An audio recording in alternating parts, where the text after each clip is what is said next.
work-life balance. We wanted to have a talk on that, but we thought a panel discussion would be better. Today we have a panelist from different departments. I welcome Dr. Meenakshi Devarmani, madam. She is head of department of OBGY as one of the panelists. She will be discussing about female gynecologist, as a female gynecologist and obstetrician, what all things she has to do to manage work life. Welcome Nanda Nadyal, madam. She is another panelist from the department of Anesthesia. Then we have Swetha. She is a psychiatrist. She will be giving the insight into the topic of work-life balance. And we have included for the first time, I suppose, the postgraduate student. He is Vaibhav from the medicine department. I think looking at the chair with what he is getting, we should include more postgraduates in the upcoming sessions. Come in front, Papa. All of you come in front. Come in front. Okay. Now we will start with the question. We have 2 questions each for each panelist. Can someone display the questions?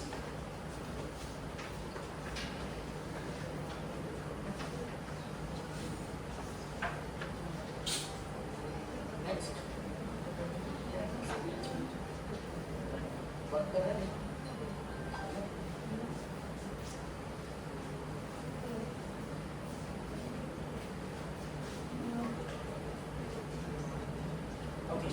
This is for Swetha. Swetha, can you tell us about what does work-life balance mean to general population and for us, and how the definition has been evolved over the time period?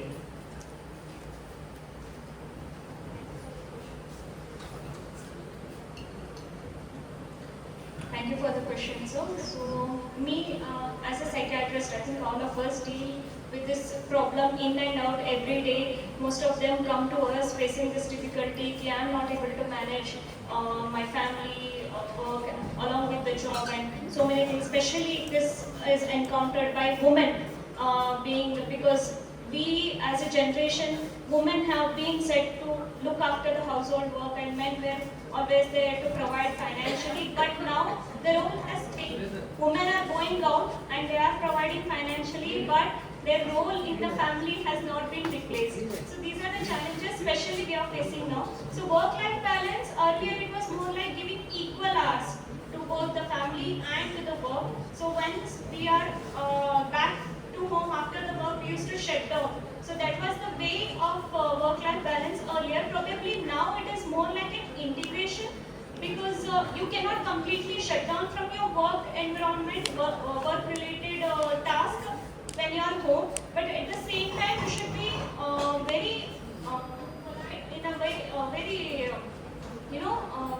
you should know how to make your family members feel not ignored because of your work. That is very, very essential, because for example, if you are getting a call from work when your children are around, you should not completely ignore the fact that children are there. You cannot dismiss them saying, oh, go away, I need to do this, I need to handle this work call. So you cannot say that. You should make them feel valued. That is equally important. And at the same time, you cannot mix up your family issues or the personal issues. When you are at work, you cannot say I'm stressed because there is a lot of things going on in my mind because of the family related issues, and I am not able to meet up this task or attend some meeting or complete this work. So that is not an excuse. So we need to know this and integrate our life in a way that we are able to deal and be more satisfied in either way, in the work as well as a personal life. Thank you. The response what we are having over here is, it's a state of equilibrium for conclusion for both job and personal life. That's what has been told. The integration of life into work is going on nowadays. Now there is no clear-cut demarcation. the work is going into the personal life also, at home also, these are things going on. Balancing feels to be more natural and less like a tug of war. That should be a different message. Coming to the next question for Meenakshi Madam. As a woman in a demanding specialty, how well anyone should balance professional responsibility and personal life?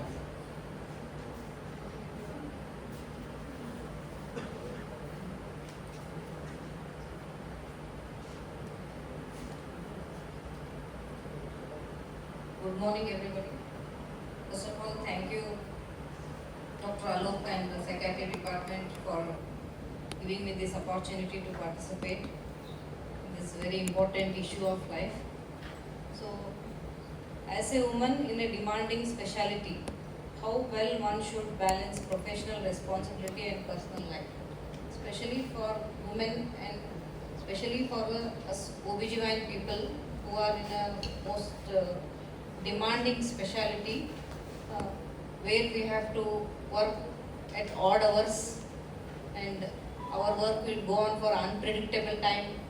Sometimes it is very difficult to give time to our family. So here balancing between the work life and the personal life is very difficult at times. So it is very challenging. So for this, what we and this can lead to a lot of mental stress as well as physical stress, and it burns out, and we may have many of the health issues. So especially when as an obstetrician we don't have good sleep, we have deliveries to be attended in the night, and then after that once we have done with our work, we come back home in the morning, again we have household work. We have to plan for the whole day, the kitchen, and we have to look after our children. So many household tasks are also there. So we cannot tell that whole night I had a night out and so I just can't go and sleep. I have to manage the house also. So it becomes sometimes very difficult. But if we have a proper communication at home, and we have good communication with our partner, with our family members, take their help, so then we can tell our problems. When they are ready to help, take their help. It is not that everything I should only manage. So when we do this, so we are physically also stressed, mentally also stressed.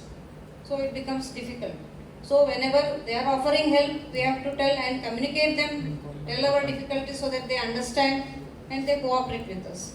And even at the work, and after this, especially like we who are having a private practice and we are attached to the institution and home. So the professional life is one, the second shift work is at home, and the third shift work is at the institute.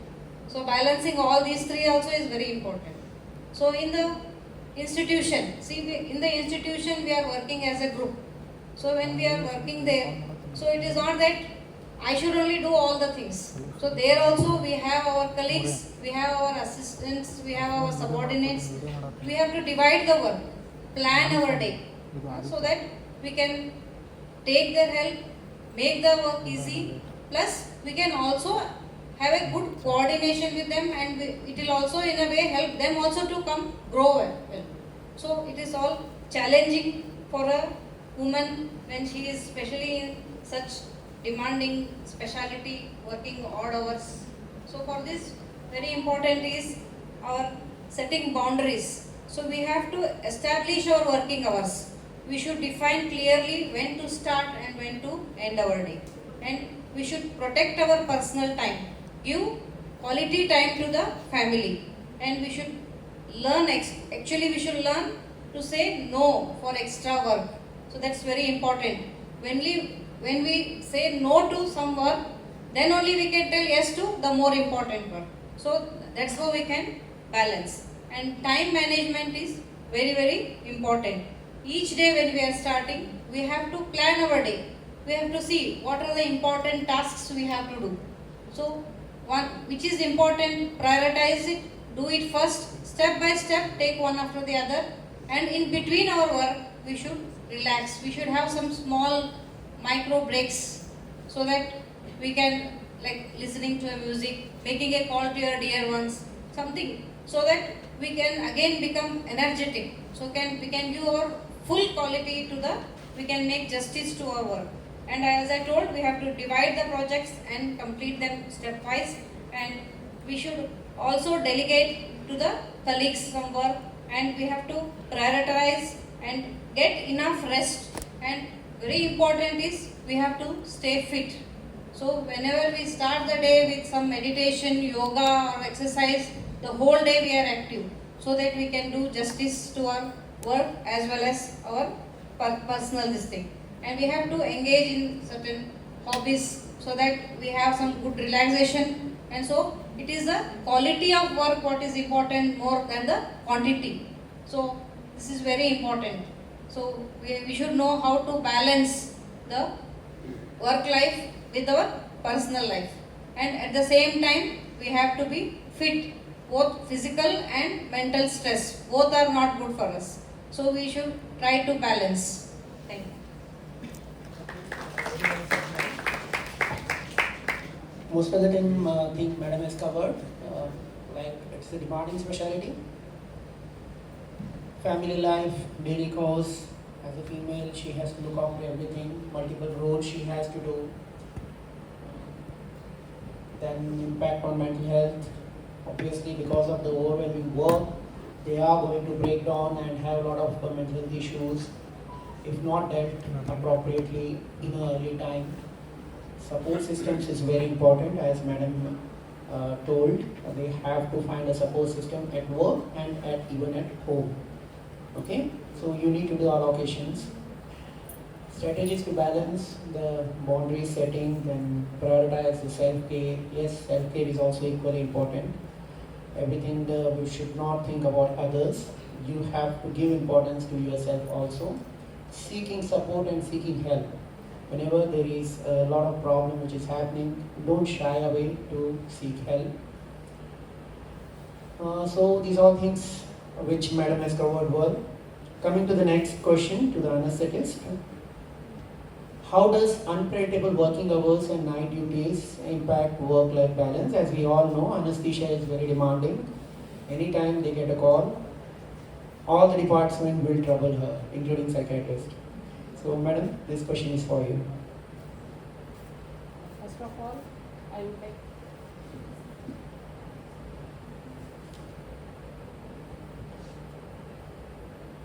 I will play the Slides also, so that we can save some time. Okay?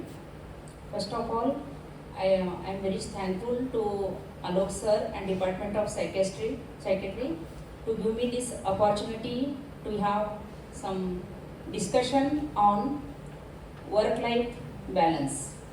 What is work-life balance? It is the state and the art. What I want to add in that, it is the art of balancing your professional life and personal life. Personal life is your own self-care, family, social, and your all responsibilities at your home and responsibilities at your work. They should be balanced to have a positive, fruitful benefits and outcomes in your professional and personal life. So, as an anesthetist, the question is the impact of night duties or unpredictable working hours on the life of an anesthesiologist. By choosing this branch as an emergency branch, and we have very less margin of time, and we should be very vigilant at every time and a constant care of the patient and immediate action to save the life of the patient.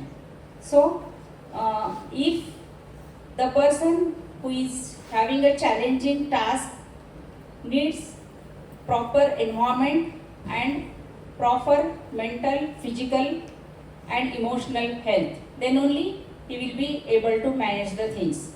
The problems with these night duties and overburden or unpredictable hours of duties in a department of anesthesia or giving anesthesia to a patient will cause, first of all, it will change the diurnal variation or biological rhythm clock. Sleepless nights will cause again change in the HPO axis, already discussed, which will cause excessive stress, release of cortisol, different neurotransmitters, which will cause increased anxiety, stress, depression, emotional burnout. Then the capacity or thinking, again the amygdala will be stimulated, which will cause changes in the prefrontal cortex. The intellectual thinking and the mind will become sometimes blocked, not able to take any judgment if the patient requires immediately. So then again, this is the one part along with the patient. Then if there will be a emotional burnout, always feeling guilty. I am not spending time with for myself or for family. I am not giving proper time for my health. So there will be a stress on personal life. There will be emotional burnout, and definitely it will cause health issues with chronic health, and then there will be absentees from the duties. There will be difficult in the managing the working hours, indigestion, and all the problems they will face if there is no time boundaries or there is no time scheduling or flexibility in the time for the management of the case or the duty hours as an anesthesiologist. So this is in the institution. Again, as a personal anesthesiologist attending the calls in private hospitals, that is very big challenging job if we are doing a freelancing anesthesia practice, because we have to manage whole surgeons which are present in the town. At any time they will call, and we have to manage their timings. We have to manage the environment in the operation theatre. Some places we will have all facilities, in some places we will not have all the facilities, and you will be alone there. You can't wait for the help as an anesthesiologist. As a surgeon, if bleeding is there, they can press it or they can have some help and they can wait. But as an anesthesiologist, we will not wait. So always we will be on the tip of the toe, very vigilant, and it needs a sound mind in a sound body with a physical, mental, emotional, healthy anesthesiologist to have a proper management of a patient, which will give the complete positive outcome from the anesthesia as well as the surgery. The outcome of the surgery will depend mainly on the anesthesia. So we should, as a person for private practice, you should have a boundaries. You maintain the time, maintain the flexibility. Don't accept many calls at a time. Don't make your surgeon that I am coming, and don't increase your stress and don't increase your surgeon's stress. So we should have a priorities. Which case is very important. So setting the priorities is very important. Time boundary is important. Flexibility in the work is very important. And always try to say no. There is no egoism in that, because if I not say no, she will call to some other anesthesiologist. It's not like that. You be calm, because the management, there are 4 pillars of balancing the life, that is emotional, physical, social and financial pillars. You have to maintain your personal and professional balance, that is work-life balance. So always try to maintain the time management, financial management, then manage the change, manage the strategies, and manage the luxury time. It's very important to keep the balance between life and profession as an anesthesiologist. So thank you, sir, for giving me this opportunity. Thank you, ma'am. Very well articulated. So the things are, whenever there is odd working hours, you have the sleep related issues. You cannot sleep in the night. Daytime also you can't sleep. The circadian rhythm gets hit. That is the one thing. Exhaustion, burnout, as we discussed in other cases, they do occur. Personal life will surely get a hit because of the odd timings. Family events may be missed, irregular meal timings, inability to plan the personal activities, all roles will be affected. As a wife, as a mother, as a friend, as a companion and everything. Self-care obviously will get affected. Mental health issues do come up if not dealt in a proper way. It is unavoidable part of the life of anesthetist, as Madam told, that it is going to happen. Protecting the mental health is not a luxury, it's a professional necessity. They have to say no, they have to find an alternative. They can find an alternative for the surgeon sometimes if they are asked, and too many calls are there for them. In the end, a healthy doctor is the foundation of a healthy healthcare system. That's very important. We all need to be healthy. For the same reason, we are having a workshop today. Thank you, ma'am. Coming to the postgraduate, how do you negotiate flexibility or communicate work-life needs to superior or to the colleague? Vaibhav, this is for you. I will put on the slides. If you want to help, you can read it out. First of all, thank you for giving me this opportunity, Alok sir, and Dr. Harsu sir, for choosing me in this event. Coming to the question, first we have to acknowledge the point that we need a work-life balance. Once we have acknowledged that we need a work-life balance, next point is to communicate the need to our superiors. So if you have come to this point where we have understood that we need to communicate, what we need to understand is how to communicate, what to communicate, and whom to communicate it. So how to communicate is, first we need a good communication skills for that. Instead of saying I need fewer working hours, we can just say that we can discuss a more sustainable schedule, and using a honest communication rather than just complaining, providing practical solutions to your problems will show that you are taking responsibility rather than just complaining. And choosing the right time to put out these questions, rather than in busy clinical hours, put out these questions during feedback rounds or supervision time, and talking to approachable seniors or faculty members who understand this need of work-life balance could help you. And next, first, this is now work-life balance isn't about individual task. It also takes into account your colleagues, your co-PGs. So whenever you're having a personal life commitments or there is any emergencies, you could reach out to your co-PG to just swap duty with you. And understanding that the early signs of stress and burnout, and setting small boundaries for yourself, like switching off work messages during rest time, can make a whole lot of difference.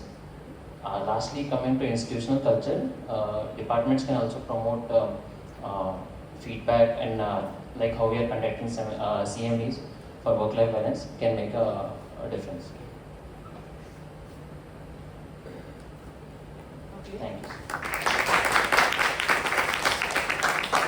Well said, Vaibhav. First of all, I really thank Harsu sir and Vaibhav to putting up a brave face and coming out. It's really tough. We do accept that they are all students. Something goes wrong, 3 साल के बाद लटका देंगे, ये दिमाग में चलते ही रहता है. Still, you came out and you put a brave show. Excellent, thank you, and we really appreciate your courage. The answer, as he has told everything, acknowledging the challenges, open communication, assertiveness is very important. The word assertiveness itself means that saying no without harming the emotions of the opposite person. But you need to know how to say no. That is very difficult, but told to be very easy. नहीं बोलना उतना आसान नहीं है. We just try to please others by telling that चलो ठीक है कर लेते हैं. कभी-कभी ऐसा भी नहीं चलता. So you need to communicate your own emotions by being a bit more assertive, but at the same time you should not hurt the opposite person's emotions also. Okay?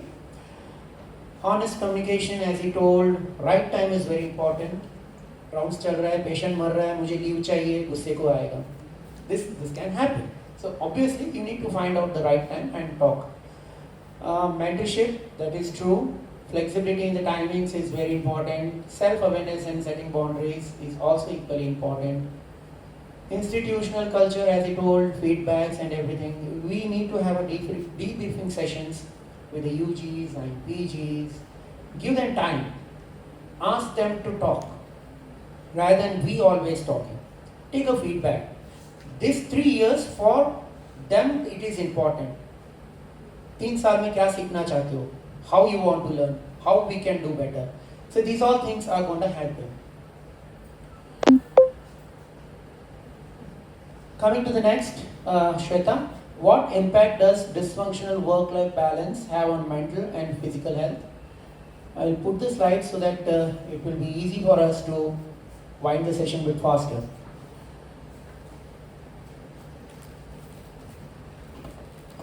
Okay, most of it, I guess, has been discussed very in detail since the morning. So we have all these difficulties, physical health, as we know, we are sleep deprived, okay, and we are not able to, our diet is affected, we feel less appetite, okay, and chronic stress leads to burnout. So in fact, most of these stress on a chronic, when we are dealing with it in a long term, we definitely face a lot of medical health issues, which is a known fact, because all the cardiac related issues or diabetes or all these chronic medical conditions are related to stress somewhere or the other. So definitely these are the difficulties which we are facing, and psychologically a lot of consequences, because depression, anxiety, these are emerging diseases and they are kind of overtaking the other medical health conditions these days because of the stress, and still it is the most neglected thing which we don't realize. So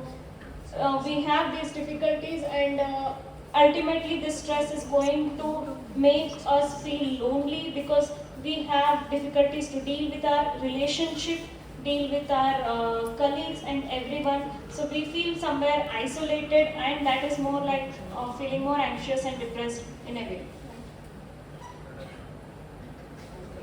Swetha has covered. Because of dysfunctional work-life balance, the burnout is something which has to be looked into consideration. Chronic stress leads to dysfunction in HPA axis, as it has been mentioned earlier, which affects on a long run causing a burnout, where the patient will not feel like working, they don't go out, they become isolated, anhedonia, depression, anxiety, all kind of mental health issues can come up. Then decline in physical health, impaired emotional regulation like mood swings can occur, sleep dysfunctions do occur, productivity is going to hamper, they cannot work efficiently. As a professional, they cannot give 100%. Relationships are going to be getting affected because they cannot balance the life also because of the work difficulties. Loss of meaning and purpose in the life do come up on a longer run. Coming to Meenakshi madam, can you enumerate the strategies used to have a healthy work-life balance? Today's demanding finding a healthy work-life balance is really becoming a challenging task. The pressure of the work often spills into our personal life, and it causes us overload, stress and unfulfilled. Hello.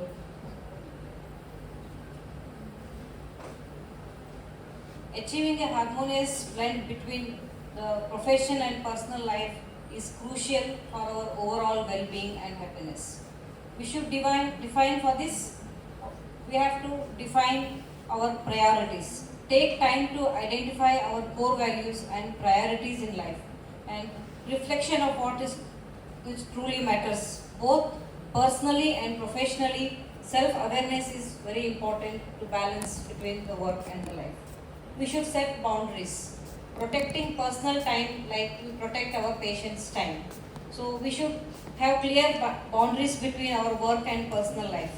We should create designated time for work and designated time for the personal activities. Avoid mixing both of them, so that the personal time should not be mixed with the working time, and then it will be compromised.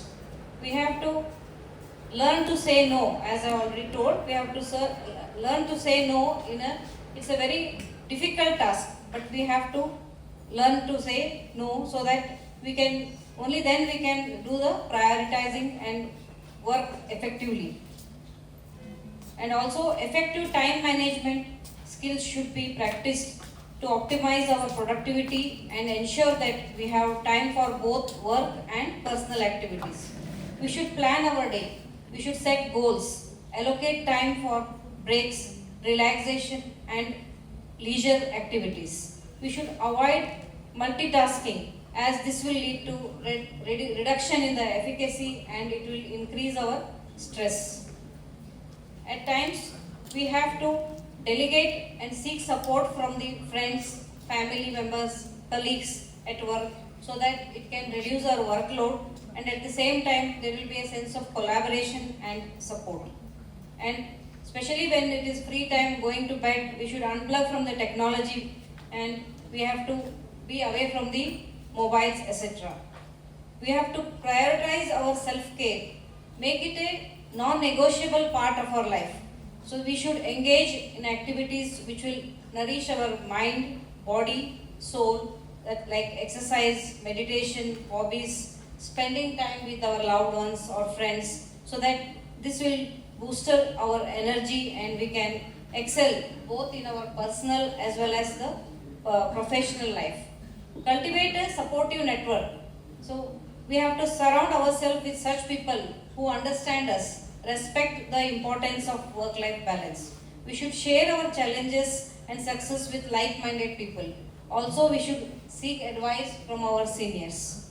Mastering work-life balance is a continuous journey that requires conscious effort and self-reflection.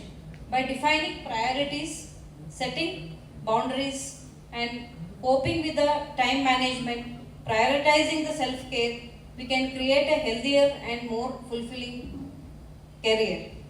Work-life balance is not about achieving any perfection, but rather it is finding a substantial equilibrium so that it allows us to thrive better in all areas of our life.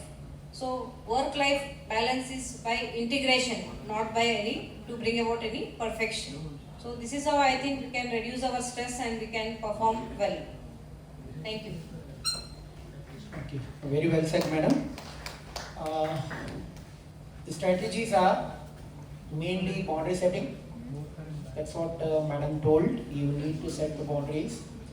Micro recoveries, take a small pause. Try to do deep breathing exercises whenever you feel stressed out. Even in your exams, you feel very anxious, can't write exams or some issues are there. Deep breaths can really help.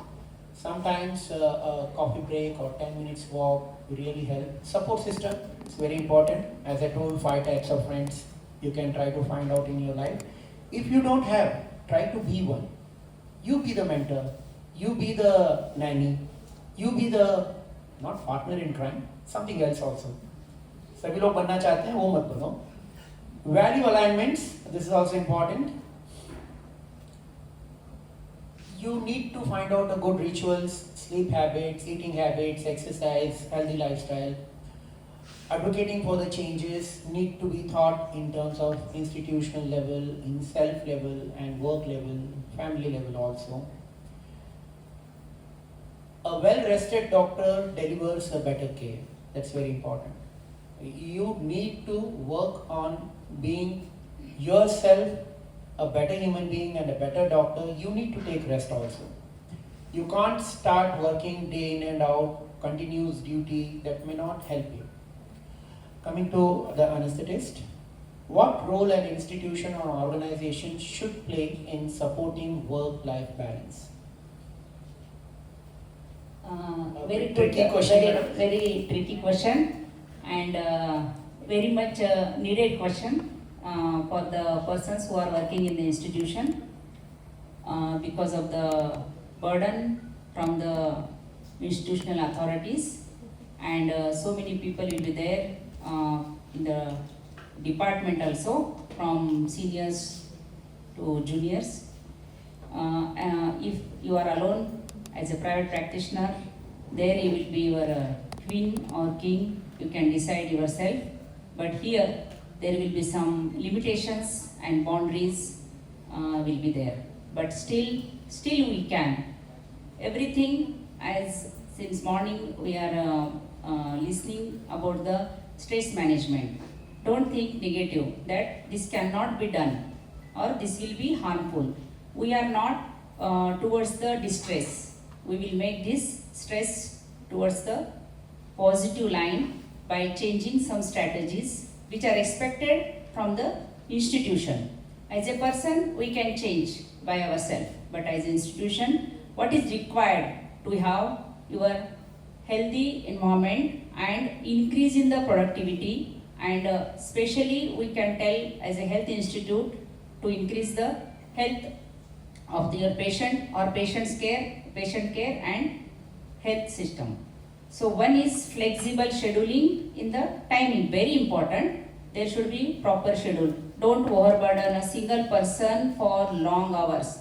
Either it's a consultant or the postgraduate students or house surgeons, any, because everyone is human being only. Everyone has got the same body system. What is the interior milieu will respond to the same way. So always there should be proper strategies about the flexibility in the timing of the work and the type of work also, because seniors should handle the difficult, complicated things than the juniors, so that there will be, or there should be a sharing between the juniors and seniors. The supportive leadership. I want to tell one thing here. Always we will forget that we have also passed through the same situation. ऐसा नहीं होना चाहिए कि कभी सास भी कभी बहू थी. Don't make that strategy. Because I have done everything when I was junior. Now you have to do. Please break that cycle. In this stressful era, it is very important. Please try to understand your juniors. Don't overload. आपके सासू माँ ने आपको सताया है तो आप आपके बहू को मत सताओ. So either at home or in the workplace, if you want to keep the balance between work and life. So juniors should always take support of your senior, but they should give the space. If you are not giving space, then how they will speak? So always there should be a healthy environment in the working place, and supportive leadership is very important. As a senior, your mind should be very broad. You should have a positive attitude with broad mind, and always have a supportive nature towards your junior, and always try to work in a teamwork, so that there will be distribution of the stress, either management of the patient or any other management of any issues, any complications, or good outcome of the things or about the patient. Then good feedback culture. Already told, there should be feedback. You should not scold if somebody is telling this is the problem. Always be a patient listener. That is, it requires, it is very much important. In our family, elders, they will listen everything very patiently and they will try to solve the problems. The same environment should be in the institute also. There should be patient listener. Most of the times what we will observe, nobody will listen to us. They will come, scold and go. So what is the use? You should have a feedback. Even in so many meetings they will arrange. I am very broad in speaking. They will tell their things. Nobody will ask the feedback from the audience. And if one or two audience, if they will speak, that person will be made targeted. So this should not be there. That understanding should be there to give a good working environment. Work cannot be taken by force. It should come from our will. So there should be a good environment in the working place. Then it should not be toxic. And we will have some like enthusiasm that I should go to the work, I will do all these things, I will be like this with my colleagues, I will be very enthusiastic with my juniors, I will be very enthusiastic with my seniors, and we will have a teamwork, and I will go happily to home. So these are the expectation from the institute or the seniors, and as well as the good feedback from the juniors also, which they should have some incentives should be given, then some leaves, the compensatory leaves should be there, and they should give some time for overwork. Definitely, if all these things are taken in account, the work-life balance will be very good from the institute's side or the organizations. They should have some mental health camps, there should be cultural programs, and mainly the feedback is very important, and there should be a flexibility in the institute about the timing, work pattern, and as well as recreational activities. It should not be a burden, job should not be a burden for any employee. That should be in the mind of the organization, and definitely it will help in improving the healthcare system and the institution. Thank you, sir. Thank you, madam. At the institutional level, there are certain things which we can think of, which need to be implemented. As madam told, scheduling is very important. Duty roster, usually we all do. Leadership, role model of leadership should be there. If someone is telling that be at 9 o'clock, they are not coming at 9. That's not going to help. You need to show that we are also doing it. I think you can also do it. Recognizing, rewarding, and incentives. This is important. Always criticizing is not going to help. Okay? Human are social animal. Validation has to be there. You need to validate the success, their hard work, and that is going to help them and motivate them to do it better. So, recognizing and rewarding is going to help on a long run. Promoting a good mental health is also equally important. Sometimes confidential mental health counseling and a workshop like this or some other workshops may help. Reducing stigma. Look, everyone do have mental health issues. Don't feel stigmatized to come and seek help or asking others to seek help, because it's quite common. Flexibility for the life events like some maternity leaves, family leaves, academics, or some kind of the leaves are required. You need to have some flexibility and discuss with the management so that you can come up with a working solution. Healthy working environment is very important, like adequate rest areas, nutrition, safe accommodation. Reasonable workload distribution is also equally important. One person is doing overwork, other is not doing work. That's not right. Recreational and social activities should be the part and should be looked into it by the management part also or institutional part also. All the time work may not help. You need to have a child inside you to be alive.